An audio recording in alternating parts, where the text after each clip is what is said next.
Fala galera, tudo certo com vocês? Mais um vídeo do canal e vocês podem perceber que eu estou com um novo fundo, né? Então eu estou em um segundo lugar diferente do lugar que eu normalmente gravo os meus vídeos, mas isso é só até domingo e aí as coisas vão voltar ao normal. Pelo menos por um tempo, né? Depois não consigo também prever pra sempre.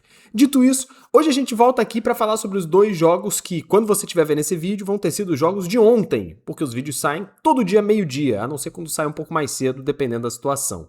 Vamos falar sobre as outras duas aberturas, sobre o jogo dos Estados Unidos e também o jogo do Canadá. Porque, lembrando, né, essa é a primeira Copa do Mundo em que a gente tem mais de duas sedes. Isso já tinha acontecido antes, por exemplo, Japão e Coreia do Sul, né?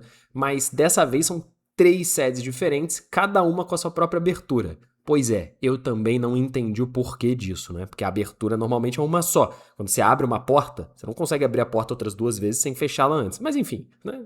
Vamos relevar essa situação. Dito isso, foram 2 jogos bem diferentes, assim, na minha opinião, né? O jogo da tarde, que foi Canadá e Bósnia, e acabou empatado em 1-1, ele foi um jogo de um futebol meio duvidoso, digamos assim, né? Não teve muita qualidade de bola jogada, um pouco mais da seleção canadense. Mas ainda assim o Canadá não chega a ser uma seleção tão preparada para hoje, nessa Copa, conseguir fazer algo diferente do que uma participação, querendo ou não, meramente ilustrativa, né? Ninguém espera que o Canadá vai longe nessa Copa e talvez nem o próprio Canadá espere isso. Eles esperam talvez passar a fase de grupos, que é um grupo bem acessível, só que esbarra muito na falta de refino técnico, né? A gente debateu um pouco isso também do primeiro dia da Copa do Mundo. Teve um pouco de falta de refino técnico. Por exemplo, no jogo México e África do Sul. O México ele tinha muito volume, a África do Sul jogou nada, e mesmo assim errava-se muito passe, muita última bola, muito último passe, e isso prejudicou muito o espetáculo. E ainda mais o segundo jogo de ontem, né? Em que a Coreia do Sul, e esse é um jogo que dá pra fazer um paralelo muito bom com o jogo do Canadá. A Coreia do Sul, ela tinha um futebol mais leve, ela queria jogar mais, ela tentava mais, ela propunha muito mais um jogo bom de se ver, só que esbarrava na falta de qualidade também, principalmente no último passe e na finalização. Principalmente nessa questão, que é quando você precisa do máximo refino para conseguir executar bem uma jogada, né? E o Canadá, ele segue um pouco essa linha da África do Sul, não, da Coreia do Sul, né? Porque é um time que quer jogar, é um time que se propõe a tentar, a se arriscar. Tanto que dá espaço. O Canadá é um time que não marca de maneira tão compacta. Ele dá espaço para os adversários porque ele joga de uma forma muito rápida, né? O Canadá ele tem até um estilo de jogo específico que é de muita rapidez. O gol do Canadá sai num lateral que é batido na velocidade da luz. E isso é treinado, isso é pensado, não é sem querer. A lógica do Canadá é que normalmente quando você enrola o jogo, quando você amarra uma partida, você tem que ser um time de qualidade técnica superior ao do seu adversário. Exemplo, no futebol brasileiro a gente vê alguns times que fazem muito isso, né? Por exemplo, o Flamengo é um time que gosta de ter bola no pé, de trocar passe, porque normalmente ele é melhor do que o time adversário. Só que, se você não for um time melhor do que o adversário, isso pode acabar jogando contra você, porque você gasta muito tempo e não consegue fazer nada. O Canadá sabe disso. Então, qual é a ideia? Ele tenta acelerar a partida a todo momento. É bola enfiada, é velocidade, é tentativa de drible, é puxada para a linha de fundo, é corte rápido. Só que como eles não têm a qualidade técnica, eles têm um pouco de dificuldade de executar a jogada. E isso favoreceu a Bósnia, que com todo respeito à Bósnia, que time horroroso. E agora com menos respeito ainda o que a Itália conseguiu fazer, né? Porque é importante lembrar, sempre importante lembrar, a Itália não está na Copa do Mundo porque perdeu para a Bósnia. Foi um empate lá na Bósnia, no jogo decisivo, e acabou caindo nos pênaltis. Só que é uma vergonha, porque esse time da Bósnia é muito fraco, é extremamente limitado. O melhor jogador do time é o Dzeko, que tem 41 anos e não joga, porque ele não tem condição de entrar em campo. Hoje, por exemplo, ele não entrou em campo com a Bósnia precisando fazer gol. Isso significa que ele provavelmente não vai entrar, né? Tá mais lá pela mística do maior jogador da história do país. Mas, cara, a Bósnia não tem nada para entregar. Talvez até menos do que a República Tcheca, que ontem eu já reclamei bastante porque é um futebol muito bruto e muito pouco, assim, propositivo. E a Bósnia é exatamente igual. E curiosamente é um outro país do leste europeu. Eu acho que vai ter uma tendência nessa Copa dos países do leste europeu eles praticarem esse futebol mais físico e de muito pouca qualidade técnica, muito pautado em bola aérea, jogada de bola aérea, bola parada, lances um pouco mais fortuitos e pouquíssima velocidade de contra-ataque, né? Então acho que foi um jogo parecido, porque tanto quanto a Coreia do Sul, o Canadá queria propor e não conseguia, e a Bósnia se defendia e tentava numa bola aérea, assim como a República Tcheca fez.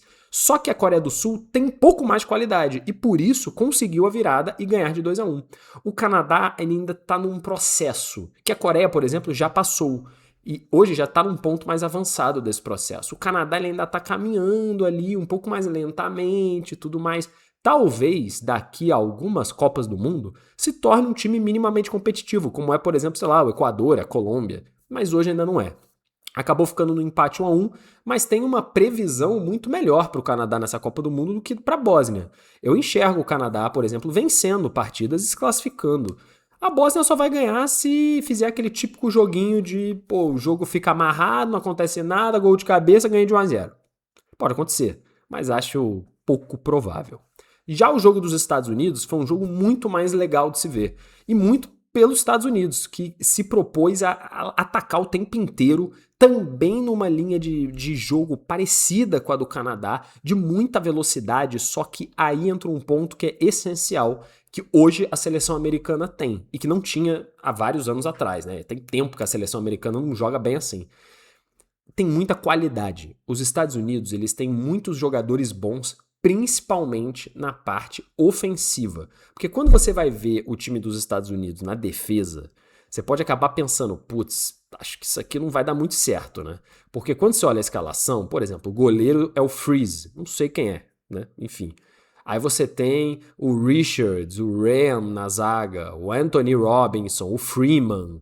Não são caras muito assim impactantes. Mas quando você vai indo mais pra frente, né? Tudo bem que você tem o Serginho Dest como lateral, né? Mas ele joga talvez mais como um ponta, muitas vezes. Você tem o McKinney, você tem o Reina, que é um novo garoto americano muito bom de bola, você tem o Pulisic, você tem o Balogun, você tem opções no ataque que jogam na Europa. Assim, de alto nível. Você sabe quem são esses caras. E isso os Estados Unidos até outro dia não tinha. E faz completamente a diferença numa partida. Porque lembra daquele refino técnico da finalização, do último passe? Isso os Estados Unidos hoje têm.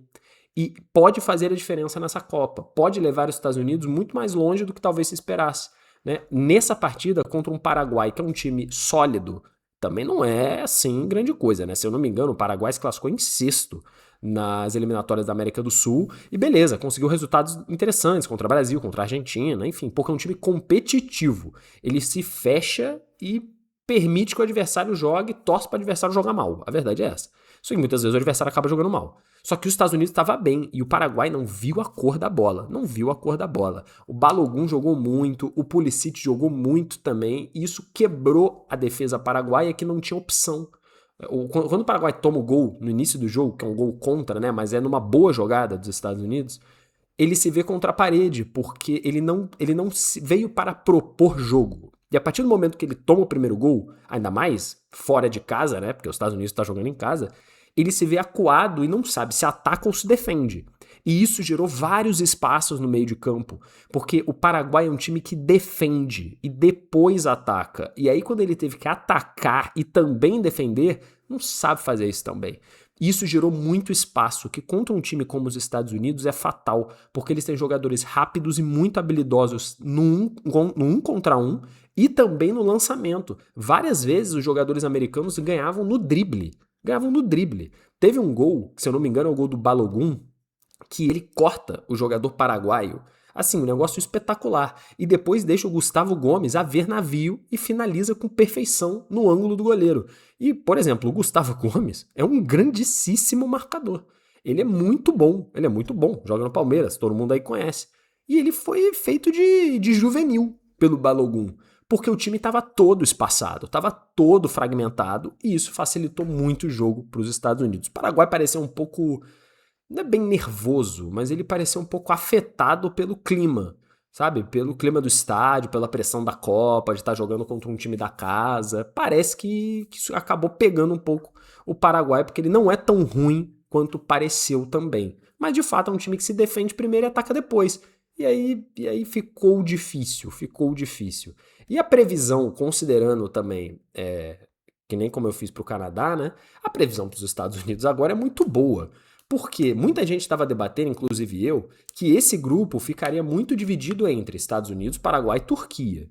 E a partir do momento que os Estados Unidos massacrou o Paraguai, abre-se muito mais o grupo. Porque eu enxergo a Turquia e os Estados Unidos como francos candidatos a se classificarem em primeiro e segundo. Aí tem que ver quem que vai ganhar no confronto entre eles, porque a Turquia é um time muito mais forte do que o Paraguai, então vai ser bem diferente do jogo de hoje. E a Austrália correndo muito por fora, e agora eu também enxergo o Paraguai correndo muito por fora, porque o time que jogou hoje contra a Austrália, por exemplo, vai ter dificuldade para conseguir fazer alguma coisa, tá? Vai ter dificuldade. Porque, de novo, vai propor defesa, a Austrália também propõe defesa. E aí vai ficar dois times que não atacam, sabe? Então tem que ver o que vai acontecer. E a Turquia vai adorar os espaços que o Paraguai vai deixar se o jogo for que nem hoje, né? Porque a Turquia é um time ainda mais rápido e mais jovem do que o americano. Vamos ver, eu estou esperando esse jogo, Estados Unidos e Turquia, que eu acho que vai ser um jogão e vai ser o jogo só da terceira rodada, então é só dia 25, daqui a quase 15 dias só que a gente vai ver essa partida. Enfim, mas vai ser o grande jogo do grupo. Dito isso, tá fechada a nossa análise das duas partidas, do dia de hoje, que é quando eu estou gravando, ontem, quando você está vendo, e hoje, quando você estiver vendo esse vídeo, a gente vai ter aí na sequência 4 jogos de Copa, e aí começa a ser essa sequência de 4 jogos todo dia até acabar a fase de grupos, na verdade até a fase final da fase de grupos. Nós temos confrontos do grupo B, C e D.